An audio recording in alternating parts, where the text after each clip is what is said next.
Bismillahirrahmanirrahim. Assalamualaikum warahmatullahi wabarakatuh. Perkenalkan saya Vicky Febrian. Di sini saya akan menjelaskan asuhan perawatan komunitas. Yang pertama ada pengkajian inti, riwayat atau sejarah perkembangan komunitasnya. Hasil dari teknik pengajiannya yaitu wawancara, hasil yang dikaji, riwayat wilayah RT 4 RW 2 Desa Debegan dahulu merupakan salah satu daerah kumuh yang terletak di dekat Sungai Bengawan Solo. Dahulu tidak terdapat sanitasi yang baik dan merupakan RT dengan tingkat kepadatan penduduk nomor 2 setelah RT 5. Usia penduduk mayoritas 50 tahun ke atas dan berprofesi sebagai buruh di pabrik. Untuk data demografinya itu dari jenis kelamin ada 52% perempuan dan 48% laki-laki. Di usianya ada lansia sekitar 13%, balita 6%, remaja 23%, dewasa 8%, dan pertengahan 40%.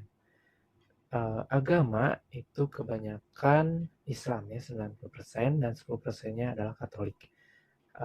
Pada pendidikan yaitu 30%-nya SMP, 51% SMA, 12% SD, dan 7% PT. Teknik pengkajian data sekunder atau angket per kartu keluarga. Hasil yang dikaji usia balita 17, remaja ada 66, dewasa 52, pertengahan 116, lansia 37. Dari jenis kelamin itu ada 48,5% laki-laki atau sekitar 180 orang, perempuan 52,1% atau sekitar 196 orang. Suku bangsa itu Jawa, agamanya Islam 90% dan tingkat pendidikan status pendidikannya mayoritas SMP dan SMA. Statistik vital, data primer atau angket, hasil yang dikaji berdasarkan hasil pengkajian melalui angket didapatkan mayoritas warga mengalami masalah kesehatan hipertensi, DM, dan stroke, dan sebagian kecil hanya mengalami masalah kesehatan seperti batuk dan flu. Lansia mengatakan tidak tahu bagaimana menjaga kesehatannya dan cara menanganinya seperti hipertensi, diabetes, mellitus. Berdasarkan hasil wawancara didapatkan Ketua Kardar RW 02 mengatakan dari jumlah penduduk orang dewasa mayoritas mempunyai riwayat HT atau hipertensi. Warga RT 4 mengatakan belum dilakukan senam rutin hipertensi. Lalu ada jenis penyakit yaitu hipertensi sekitar 50%, diabetes mellitus 25%, flu 10%, dan stroke 15%. Untuk pengkajian subsistem komunitas itu dari pertama lingkungan, data primernya itu observasi dan wawancara. Hasil yang dikaji keadaan lingkungan rumah mayoritas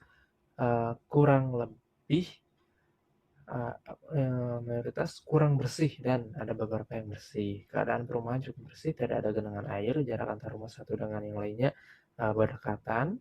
Kualitas air dari sumur PDAM, kualitas udara kurang baik karena dekat dengan area pabrik dan dekat sungai.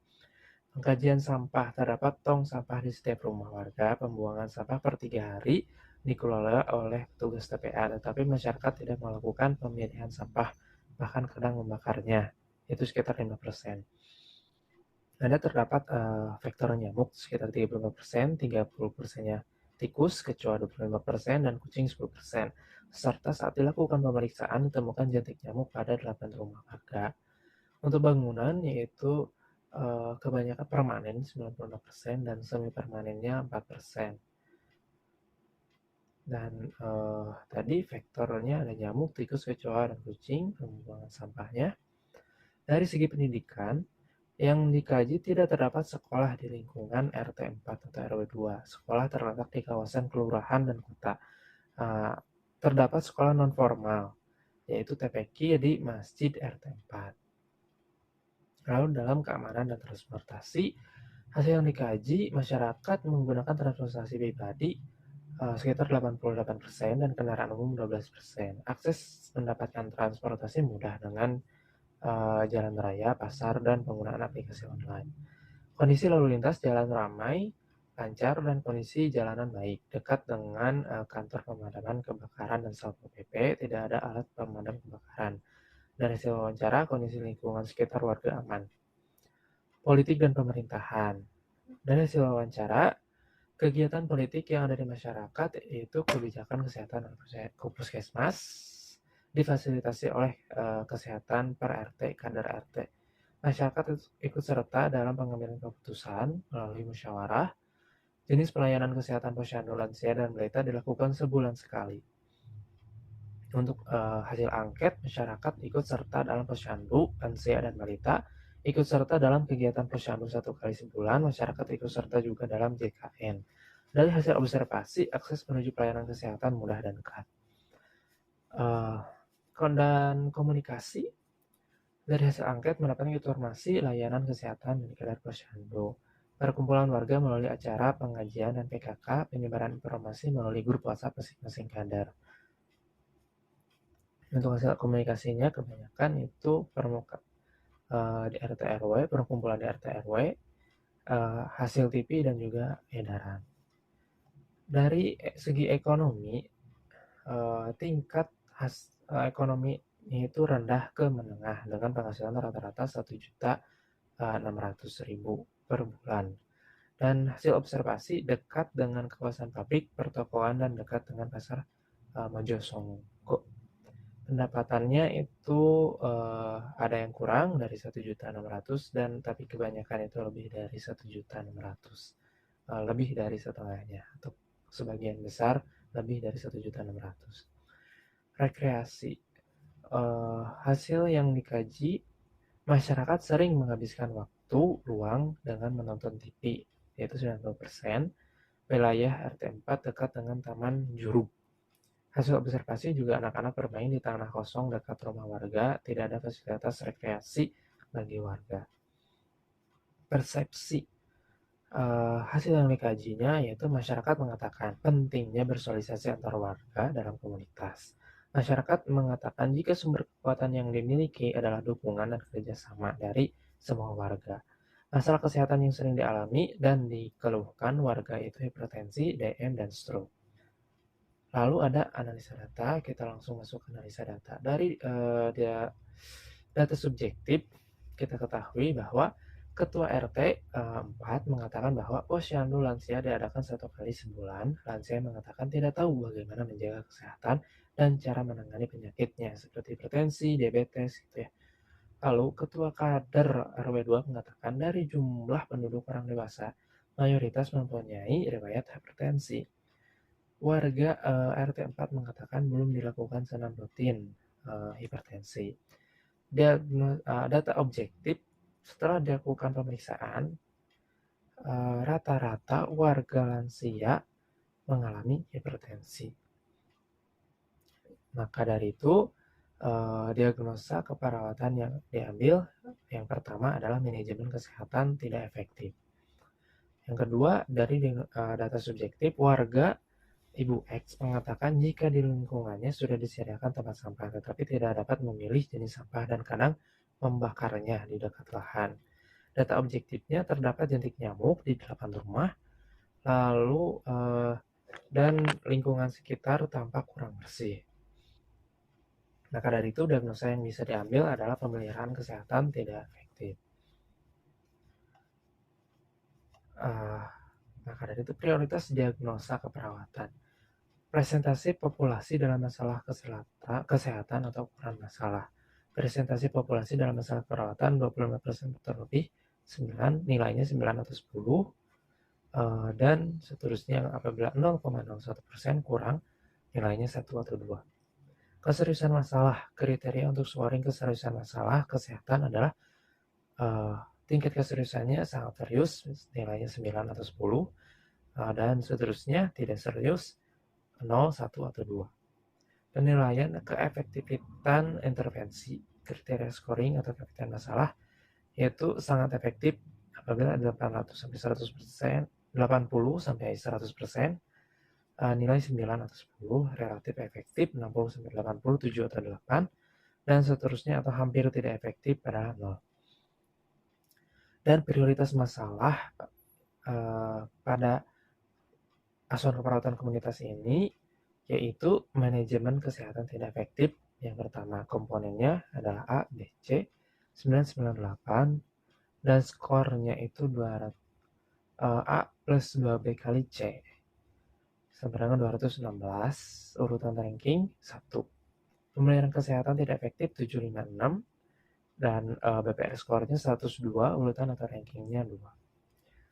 Keterangannya presentasi populasi yang mengalami masalah kesehatan, B itu keseriusan masalah, C itu keefektifan intervensi. Maka dari itu rencana keperawatan yang akan diambil dari diagnosa manajemen kesehatan tidak efektif adalah tujuan kriteria hasil setelah dilakukan penyuluhan selama 30 menit. Diharapkan manajemen kesehatan itu manajemen kesehatan tidak efektif teratasi dengan kriteria hasil, pemeliharaan kesehatan, perilaku kesehatan masyarakat dari yang buruk membaik, kemampuan masyarakat dalam menjalankan perilaku dalam sehat dari kurang menjadi meningkat. Lalu perilaku promosi kesehatan, peningkatan screening kesehatan masyarakat yang kurang menjadi meningkat, terjadi peningkatan keseimbangan aktivitas yang dari kurang menjadi meningkat. Lalu rencana tindakan yaitu screening kesehatan, ukur tekanan darah, beri saran kepada masyarakat dengan hasil yang lebih dari normal untuk melakukan alternatif pengobatan. Lalu ada edukasi kesehatan, ajarkan perilaku hidup bersih dan sehat, ajarkan strategi yang dapat digunakan untuk meningkatkan perilaku hidup bersih dan sehat. Metode evaluasinya itu psikomotor dan evaluatornya mahasiswa kader. Lalu ada rencana keperawatan dari diagnosa perilaku kesehatan cenderung risiko. Setelah dilakukan tindakan selama 30 menit, diharapkan perilaku kesehatan cenderung berisiko dapat teratasi dengan kriteria hasil, kepercayaan mengenai kesehatan, kontrol yang diterima, kemampuan masyarakat dalam menerima dan melaksanakan tanggung jawab terkait dengan keputusan kesehatan diri. Kurang menjadi meningkat. Peningkatan keyakinan bahwa tindakan sendiri yang mengontrol hasil kesehatan yang semula kurang menjadi meningkat. Keterlibatan masyarakat dalam keputusan kesehatan yang kurang menjadi meningkat. Lalu ada peningkatan efikasi diri, yaitu pertama, identifikasi hambatan untuk merubah perilaku, bantu individu untuk berkomitmen terhadap rencana tindakan untuk merubah perilaku. Lalu berikan contoh atau tunjukkan perilaku yang diinginkan, berikan informasi mengenai perilaku yang diinginkan. Kognitif ininya adalah kognitif, psikomotor, lalu mahasiswa dan masyarakat. Plan of action atau intervensi keperawatan dari masalah manajemen kesehatan tidak efektif, yaitu setelah dilakukan tindakan keperawatan selama 4 minggu di desa Debegan, Kelurahan Mojongso, diharapkan derajat kesehatan masyarakat itu meningkat dengan kegiatan mengukur tekanan darah, beri saran kepada pasien atau masyarakat dengan hasil yang lebih dari normal untuk melakukan alternatif pengobatan, mengadakan dan mengajak lansia untuk mengikuti senam hipertensi dan melakukan kegiatan penyuluhan kesehatan. Itu tempatnya itu ada di posko kesehatan lapangan. Waktu dan sasaran itu setiap hari. Untuk senam hipertensi itu setiap minggu pada tanggal 14 Maret 2020. Lalu ada pemeliharaan kesehatan tidak efektif. Nah, setelah dilakukan tindakan keperawatan selama 4 minggu di desa Debegan, diharapkan masyarakat memelihara tempat pembuangan air limbah, tidak ada air limbah yang tergenang, tidak ada lagi media yang berkembang biak nyamuk, masyarakat mampu menerapkan PHBS. Lalu kegiatan yang akan dilakukan yaitu lakukan pemantauan untuk menentukan kebutuhan rujukan, bantu kelompok untuk merubah perilaku terhadap rencana tindakan, yaitu misalnya kerja bakti, mengajak kelompok untuk menanam toga atau tanaman obat ya.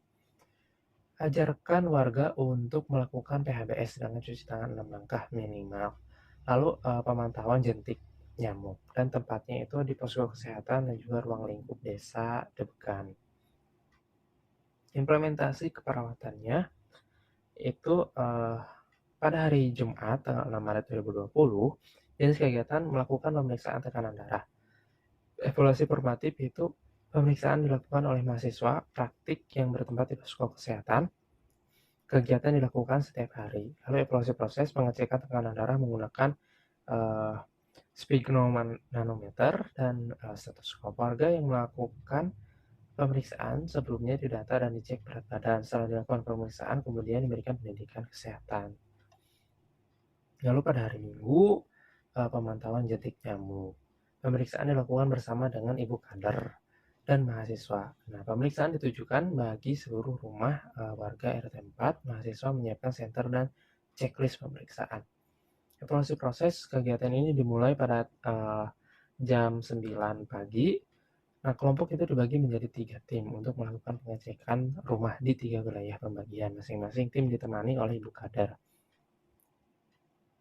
Lalu ada hasil evaluasi keperawatan. Manajemen kesehatan tidak efektif, yaitu subjeknya warga X mengatakan tidak tahu tentang penyakit hipertensinya dan mengeluh kepala pening dan belum mengerti senam hipertensi. Objektifnya tanda-tanda vital 150/90 mmHg tensinya. Saat ditanya riwayat darah tinggi, pasien tidak mampu menjawab. Masalahnya belum teratasi dan lanjutkan intervensi. Lalu ada warga X mengatakan jika belum mampu memilah sampahnya dan mengatakan jika rumahnya banyak nyamuk. Terdapat jentik nyamuk di genangan air, di kamar mandi, dan wadah penyimpanan air. Masalahnya belum teratasi, terus lanjutkan intervensinya. Untuk rencana tindak lanjutnya yaitu pada diagnosa pertama itu tujuannya untuk meningkatkan kesadaran masyarakat akan kesehatan mengenai pencegahan dan penanganan penyakit. Kegiatannya itu cek kesehatan, pendidikan kesehatan, senam hipertensi, terus dilanjutkan. Sasarannya adalah warga, tempatnya di posko kesehatan. Lalu pemeliharaan kesehatan tidak efektif itu untuk meningkatkan kesadaran masyarakat dalam menerapkan pola hidup bersih dan sehat. Yaitu kegiatannya pendidikan kesehatan, pemeriksaan jentik nyamuk, penanaman toga, dan kerja bakti. Itu dilakukan sasarannya untuk warga, tempatnya di semua kawasan RT 4 RW 2. Mungkin sekian penjelasan dari saya. Mohon maaf apabila banyak kesalahan. Terima kasih. Wassalamualaikum warahmatullahi wabarakatuh.